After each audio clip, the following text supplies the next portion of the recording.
The house already said yes to that. Amen. A few years ago, I traveled to Nigeria and I came back, and we had a financial seminar at the church. And I remember we invited people from outside. We had a few people from outside that came for that financial seminar, and it was a great blessing to all of us.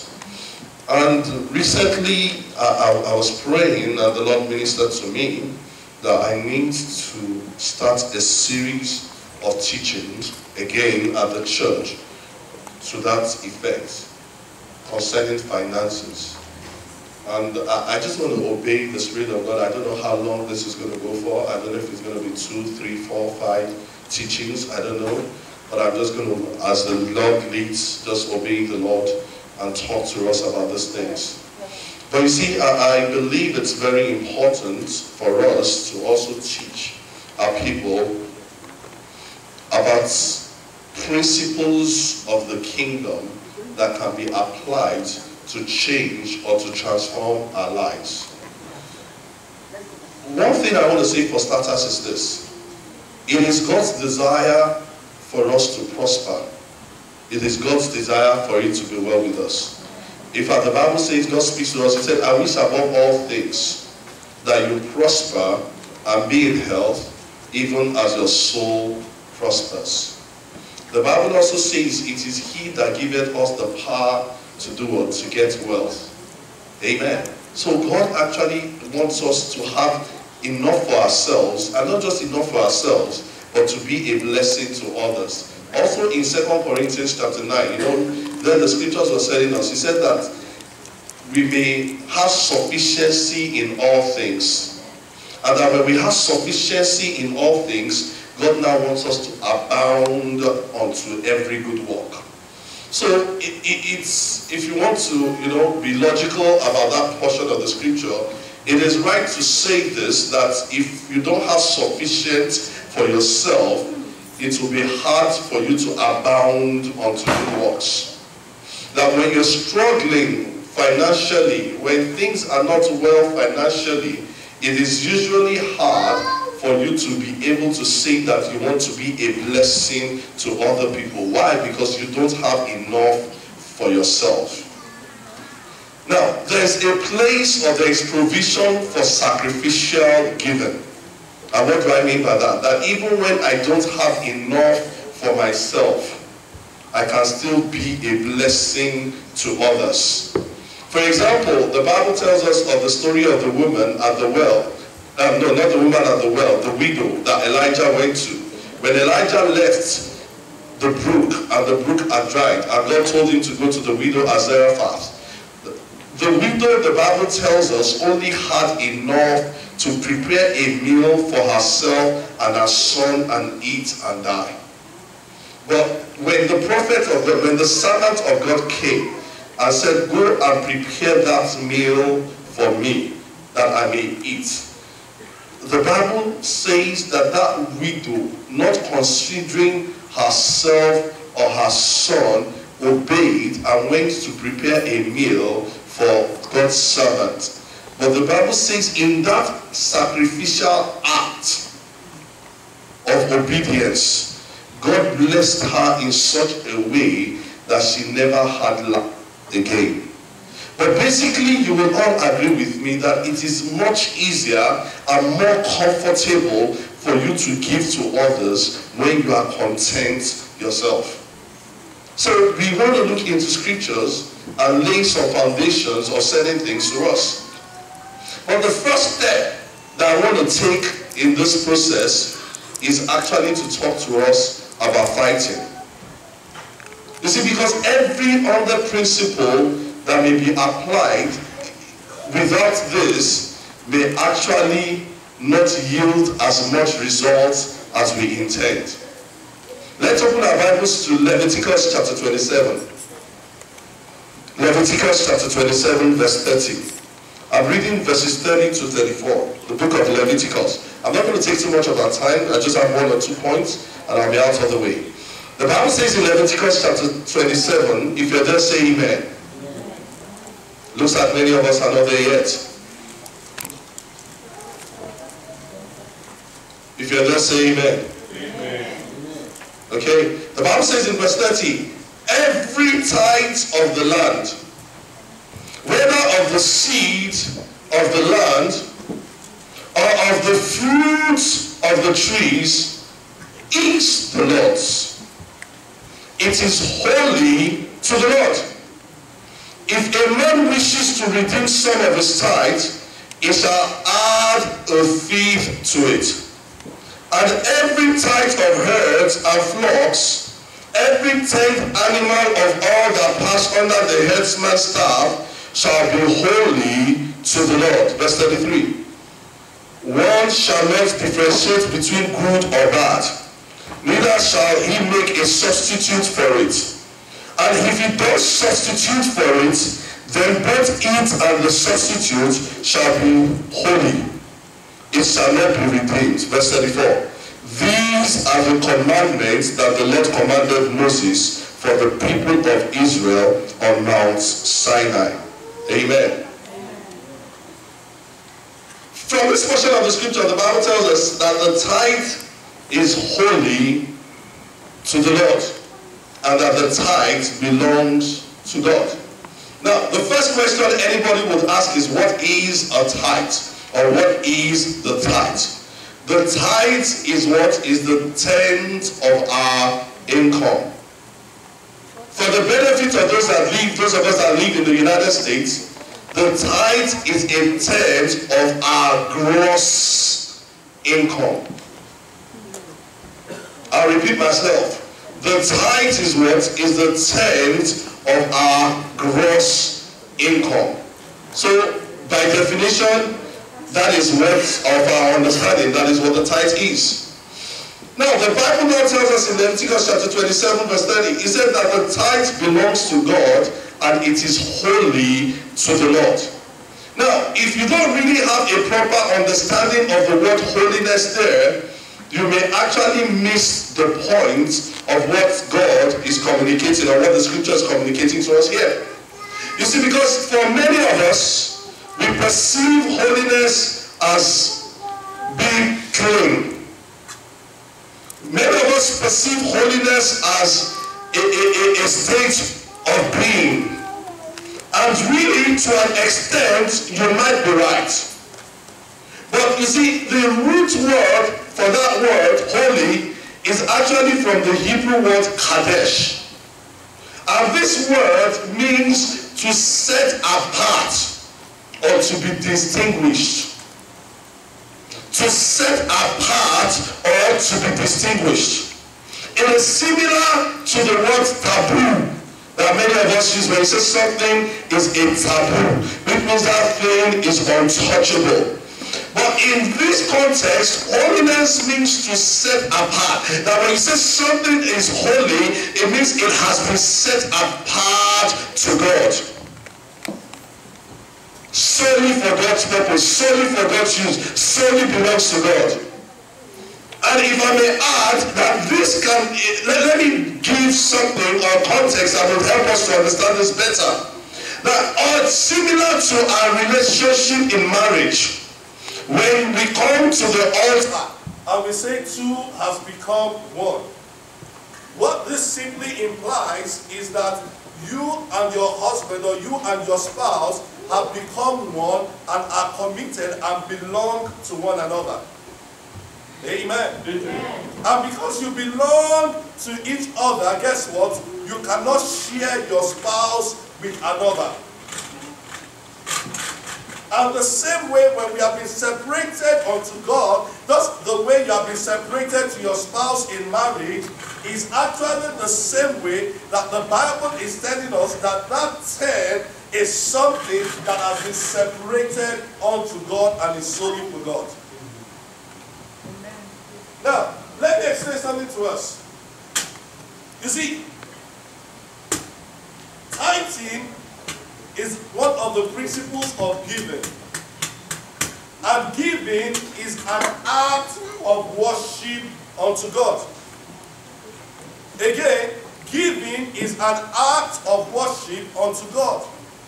And when we give, if you look into the scriptures, normally giving is a process when you bring something to the altar to give unto God. And the altar is always a place of sacrifice. When you go to the Bible in the Old Testament, every time they brought something to the altar, it was to sacrifice something at the altar. And when we're bringing to God to the altar, it ought to be something that is done, one, as an act of worship, two, it's something that should be done willingly, and three, it should be something that should be sacrificial. You see, because many of us sometimes feel it's just about just giving and giving anything. But to God, it's not about giving or giving anything. To God, God gives specifics of what should be given. And besides the fact that God specifically said it should be the 10, God even goes further. It says you should not take a good one and replace it with a bad one when you are given. What is God trying to tell us there? That you do not, it is not your, how should I put it? It is not for you to decide on giving less of what God requires of you to give. And we're going to go into some other scriptures and check them out. In fact, the Bible says God is so passionate about it that it says that if you use that tithe, let's go back to the scriptures. It says you should pay with interest when you are redeeming it. It says here, verse 31, if a man wishes to redeem some of his tithe, he shall add a fee to it. What does this mean? That peradventure you use your tithe and you do not pay it, you do not bring it to God when you ought to, and you use it for something else. The Bible says that when you are redeeming it, it says you add an interest of a fee on top of it when you are going to drop it. And then further down, it now goes to say, it says, and every type of herds and flocks and every type of animal that pass under this shall be holy to the Lord. One shall not differentiate between good or bad. Guess what? Back then in those days, funny, it's nothing new. Even though we do it in church today, the Bible tells us it started from the Old Testament. It says when they went to bring their tithe, they said, oh, God said I should bring the tenth. They will now start separating which one is good, which one is bad. Let me keep the good one for myself. The one that is not very good, we will take it to church and go and drop it at church.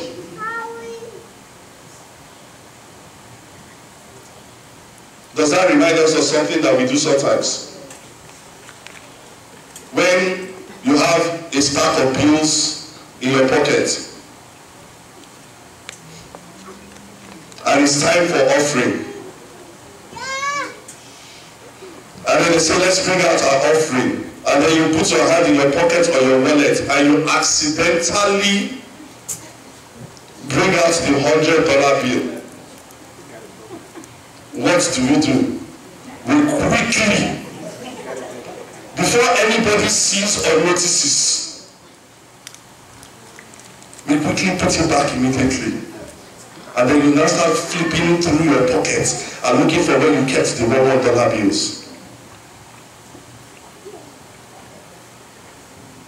The Bible says don't separate the good from the bad. Don't. Why the 10th? There's a principle that says the 10th is symbolic of the whole. I'll explain.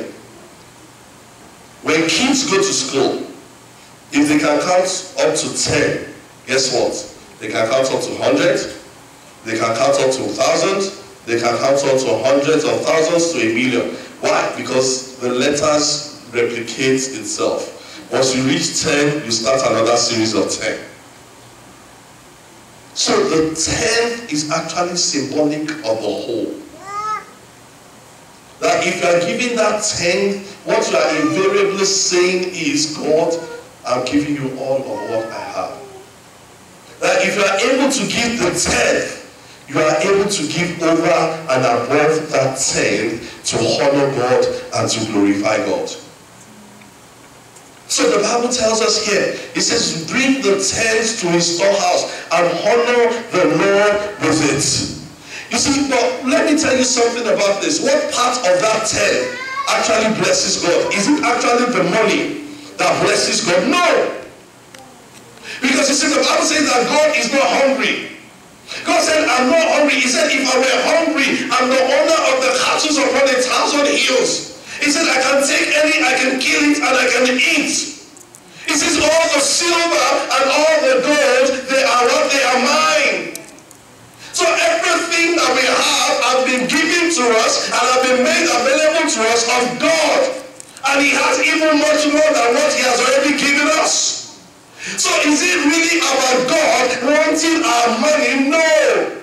What blesses God in your giving is your obedience and not your money. It's obedience. How many of us remember the story of Saul? Let's go into the scriptures. When God spoke to Saul and said to him, he said, obedience is better than sacrifice. 1 Samuel chapter 15, verse 17. 1 Samuel chapter 15, verse 17. The Bible says, and I read, and Samuel said, though you are little in your own eyes, are you not the head of the tribes of Israel? The Lord anointed you king over Israel. And the Lord sent you on a mission and said, go devote to destruction the sinners, the Amalekites, and fight against them until they are what? Consumed. Why then did you not obey the voice of the Lord? Why did you pass on the spoil and do what was evil in the sight of the Lord? And Saul said to Samuel, I have obeyed the voice of the Lord. I have gone on the mission which the Lord sent me. I have brought Agag the king of Amalek, and I have devoted the Amalekites to destruction. But the people took of the spoil, sheep and oxen, the best of the things, devoted to destruction, to sacrifice to the Lord your God in Gilgal. Take note of that. And Samuel said, as the Lord has great delight in burnt offerings and sacrifices, as in obeying the voice of the Lord, behold, to obey is better than sacrifice, and to listen than the fat of rams. Verse 23, for rebellion is as the sin of divination, and presumption is as iniquity and idolatry. Because you have rejected the Lord, the word of the Lord, he has rejected you as king. Amen. What are we talking about here? The Bible says God instructed Saul, go and fight against the Amalekites, kill them and bring the fattest, and do not spare anything. But the Bible says he spared the king, he spared the fatted calf, and he brought them. And when Samuel came and questioned him, he said, we spared them that we may offer them as sacrifices unto God. But Samuel gave a profound lesson that day. And he said, obedience is better than sacrifice. What God is more concerned about is the act of obedience to him. When you honor him with your tithe, when you honor him with your substance, when you honor him with your offering, God is more interested in your obedience. 1, 2, is also interested in your motive. Let me put it that way. The state of your heart. That's why the Bible tells us again in 2 Corinthians chapter 9. It says, for God does what? He loves a cheerful giver. What does this mean? Are you willingly and joyfully obedient to God, or are you reluctantly obeying him? Because it's something that should be done willingly, it's something that should be done joyfully, and it's something that should be done in obedience. But many struggle with some of those things in our lives. And that's why you find that sometimes when they say, bring your tithe, I've seen instances where we doctor our tithe in order, for certain reasons. Some people believe, I don't want people to know what I'm earning. So instead of me to give my exact tithe, let me just drop $100.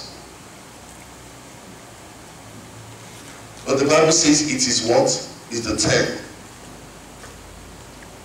I know this is not the kind of teaching many people like to hear on a Sunday morning when they come to church, because we want to get all excited and God will prosper you and God will bless you and those kind of teachings.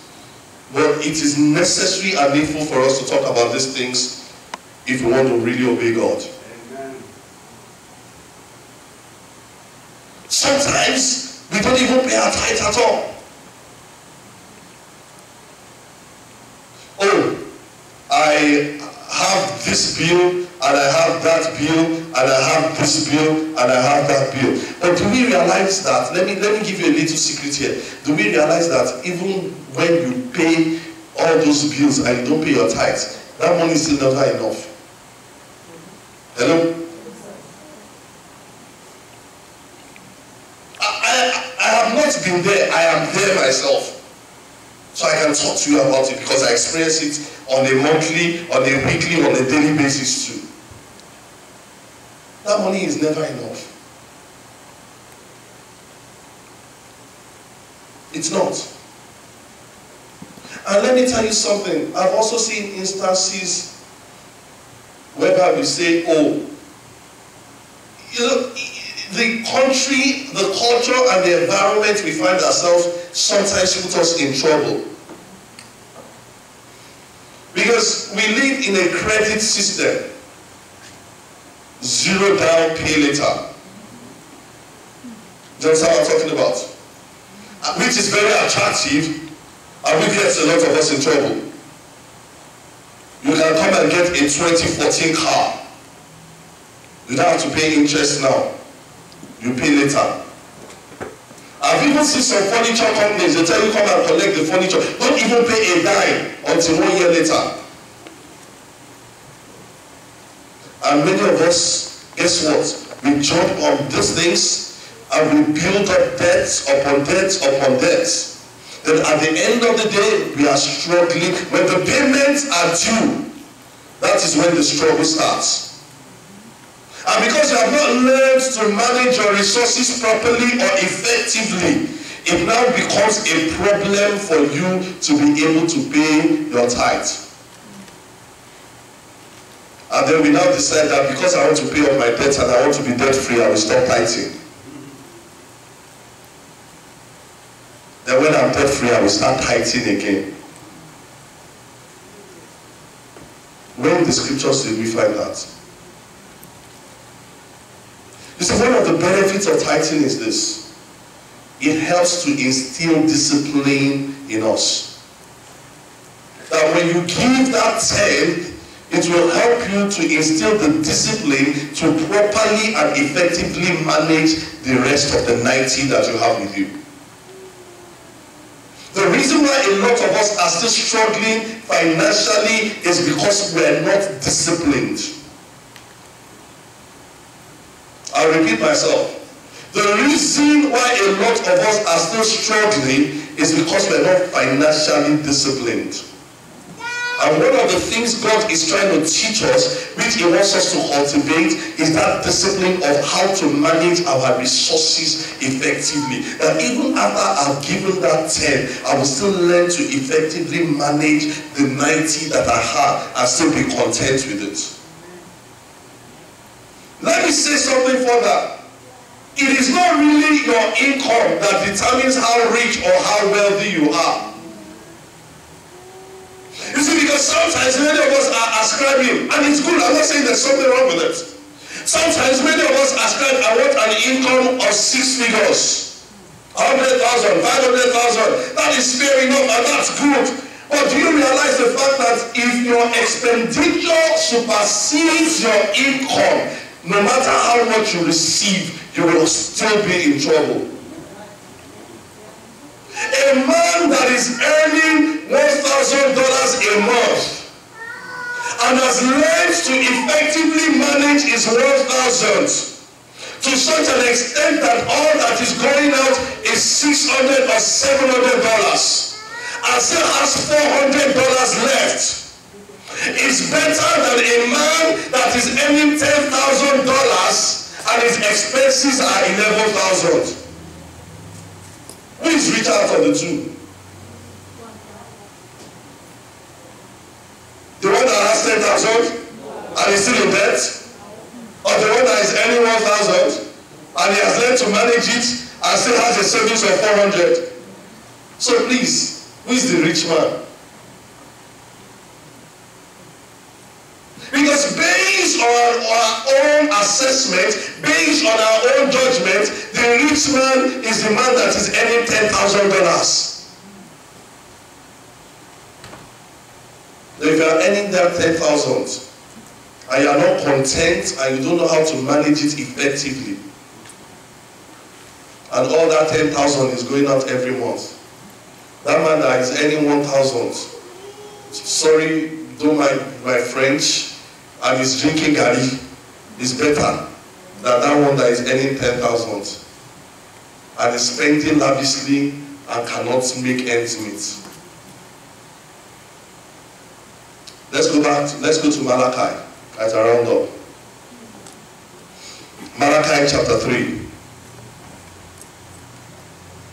Malachi chapter 3, verse 10. The Bible says, Malachi chapter 3, verse 10, because of time, just listen to it.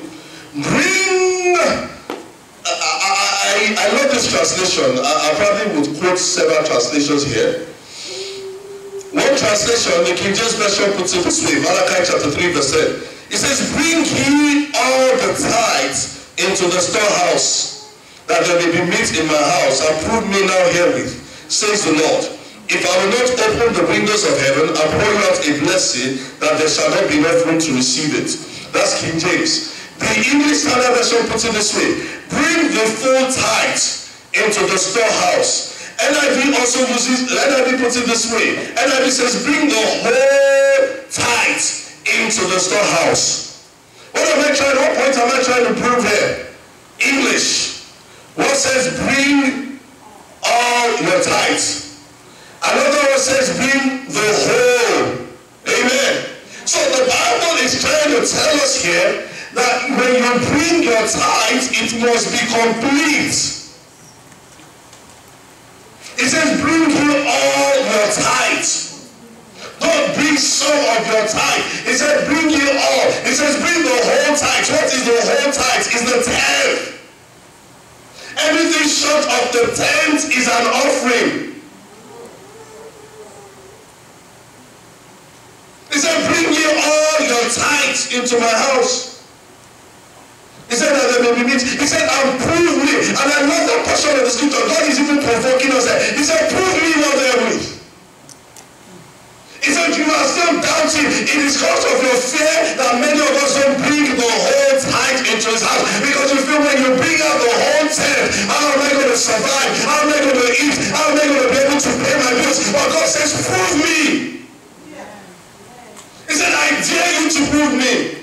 I dare you to take a step of faith. I dare you to be bold about it. I dare you to come obediently and come and see what I will do for you when you do it. He said, prove me now. Many of you have not taken that step to prove him. And that's why you are still struggling with it. You know, some of us, when the tithe is little, we don't have any problem paying it. I know the story of a man, I heard it from late Kenneth Hagin, for the benefit of those that know Kenneth Hagin. He said, this man came to meet him and said, sir, I have a problem. And Kenneth Hagin said, what's the problem? And this man said, I have a problem paying my tithes. Now, this man is a millionaire. He earns his money, his dollars in millions. So he said, I have a problem paying my tithes. He said, sometimes when I want to write the check and I'm writing a check of over 100,000, it scares me.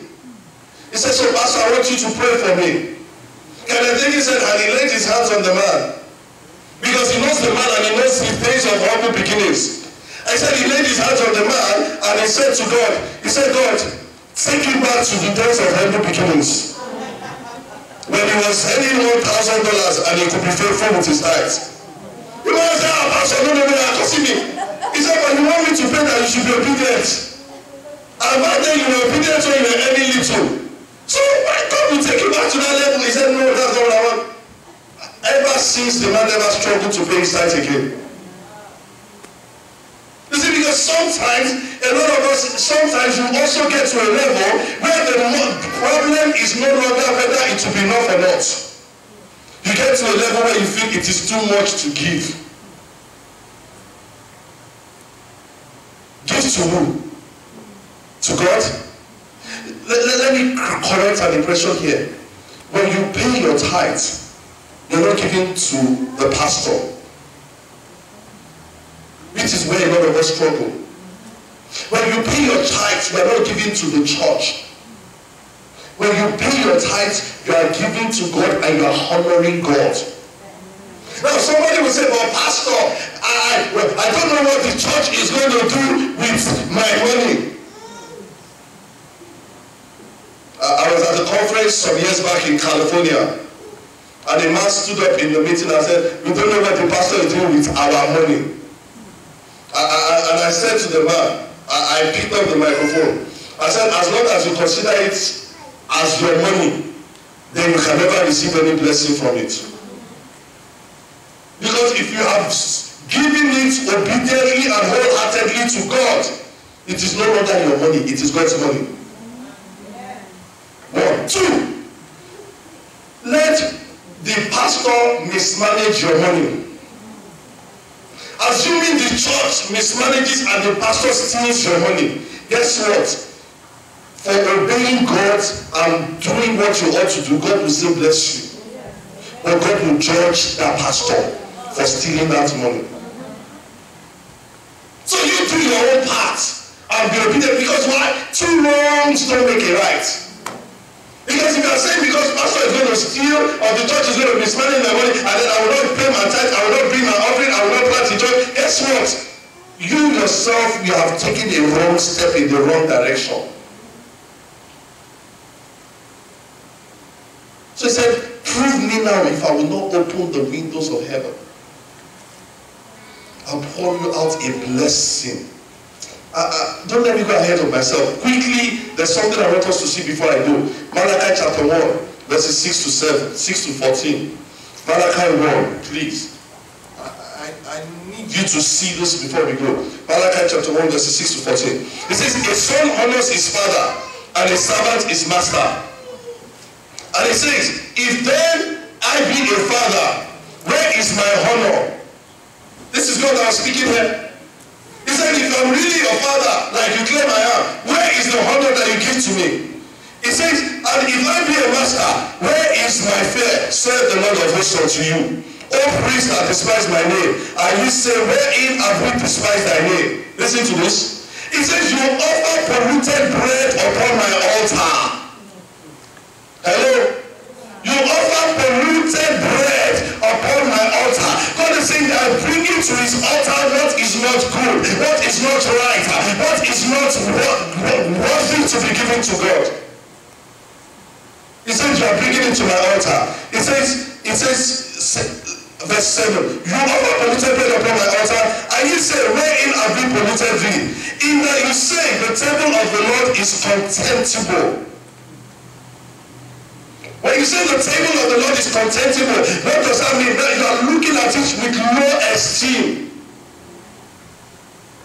Some of us, when we're bringing a gift before the altar, it's almost like we want to tip God. Let me just look for, you know, when you go to the restaurant and you want to leave food to money on the table, and then you look into your pocket and you look for the $1 piece, and then you drop it on the table for the waiter. That's what we do sometimes. He says, you are looking at my altar with contempt, despising my altar. He says here, he says, the table of the Lord is God. He says in verse 8, and if you offer the blind for sacrifice, is it not evil? If you offer the lame and sick, is it not evil? Offer it now unto your government. Will you be pleased with thee, or accept thy person, saith the Lord of hosts?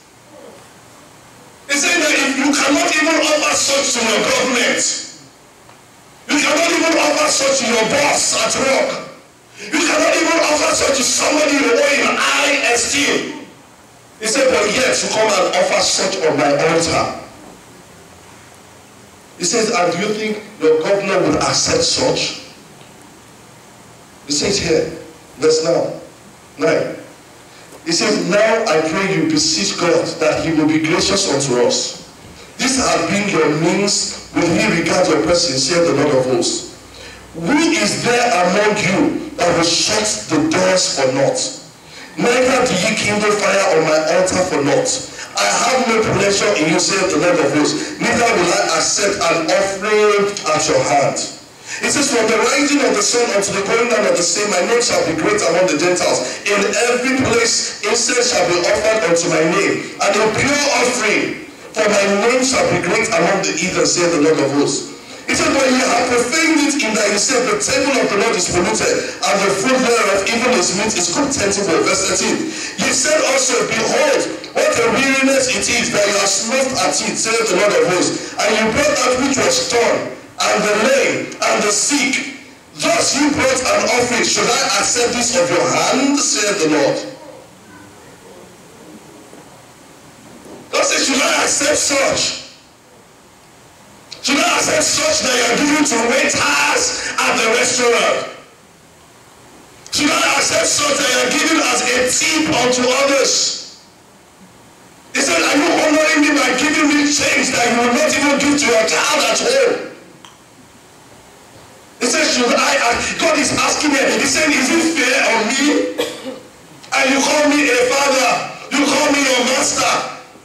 He said, what you cannot even offer to your government, and your government will not take from you. He said, you are offering something, and should I accept it? The Lord is asking. The Lord is asking. He says, it is fair. Is it fair? Let's continue. He says, verse 14, but cursed be the deceiver which hath in his flock a male, and voweth and sacrificeth unto the Lord a corrupt thing. Can you see? He says, you have a good one. He says, it is a cost thing when somebody has something that is good and you are offering that which is less unto him. He says, you have a male. Verse 14. He says, which hath in his flock a male, and voweth and sacrifices unto the Lord a corrupt thing. He says, why? He says, for I am a great king, saith the Lord of hosts, and my name is dreadful among the heathen. I'm not going to leave you on a negative note. Malachi chapter 3, verse 10. He says, and I will pour you out a blessing. Hallelujah. He says, prove me now therewith. He says, and I will pour you. I love God. God did not say, I will pour you out many blessings. He said, and I will pour you out a blessing. Listen, some of you are running helter-skelter looking for several things. God says all you need is one that will change your life and turn your life around. Amen. There is such a thing as a blessing that once that thing happens, your life will never be the same again. It is a turning point in your life. Hallelujah. How many of us have heard of stories of people who you used to know, and then suddenly something happens, they get a job, a fantastic job, and their whole life, their whole experience is changed completely. And you're wondering, is it the same person I used to know? God said, I will pour you out a blessing, that you will not have room enough to contain the proceeds that will come as a result of the blessing that the Lord will give unto you. Hallelujah. There is somebody here that God is saying there is a blessing waiting upon you. Hallelujah. There is a blessing through a job. There is a blessing through a business. There is a blessing through a contract. There is a blessing. Hallelujah. There is a blessing. He said that you will not have enough room. You thought you had storage. Listen, let me tell you something. Such that you will not be able to contain. Hallelujah. Oh, God says you can prove me now therewith. He said, I will open up the NIV version puts it this way. He said, he will open up the floodgates of heaven. Hallelujah. A floodgate is a gate that has been set, a structure that has been set to prevent flood from overflowing in a particular place. And when the Bible says the floodgates of heaven, that means that when those gates are open, there is an overflow of abundance that is released from heaven unto you. Hallelujah. Hallelujah. And I want to say this, that if you have been faithful with your tithe, get ready for an overflow.